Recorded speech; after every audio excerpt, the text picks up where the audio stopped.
va s'intéresser à la fonction f de x définie par exponentielle 2x moins 1 sur exponentielle 2x plus 1. Dans un premier temps, on nous demande de tracer la courbe représentative de cette fonction à la calculatrice. Et on trouve une courbe qui semble être coincée entre deux droites, la droite d'équation y égale 1 et y égale moins 1. Dans ce cas-là, on peut conjecturer, c'est-à-dire supposer, que moins 1 est plus petit que exponentielle 2x moins 1 sur exponentielle 2x plus 1, qui lui-même est plus petit que 1. Cette conjecture, nous allons maintenant essayer de la démontrer. Pour démontrer un encadrement, je vous conseille de le prendre en deux parties.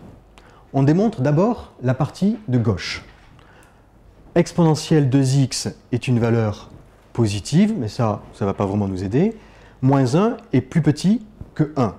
Par conséquent, en additionnant à droite et à gauche exponentielle 2x, on obtient exponentielle 2x moins 1 plus petit que exponentielle 2x plus 1. Ensuite, moins exponentielle 2x moins 1 est bien plus petit que exponentielle 2x moins 1, puisque moins exponentielle 2x est bien plus petit que exponentielle 2x.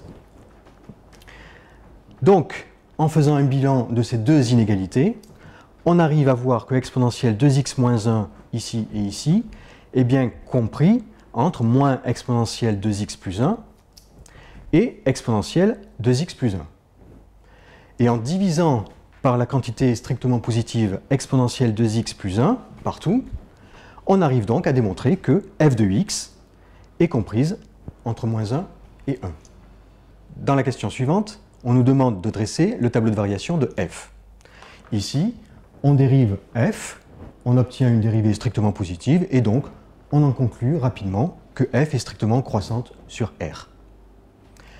Dans la dernière question, on nous demande de trouver la plus petite valeur de x pour laquelle 1 moins f de x est strictement plus petit que 0,001, ce qui est équivalent à résoudre l'inéquation f de x strictement plus grand que 0,999. Mais ici, il n'est pas question de résoudre algébriquement cette inéquation. Nous allons utiliser la calculatrice afin de dresser un tableau de valeurs de la fonction f et constater que 0,999 est compris entre f de 3,8 et f de 3,81.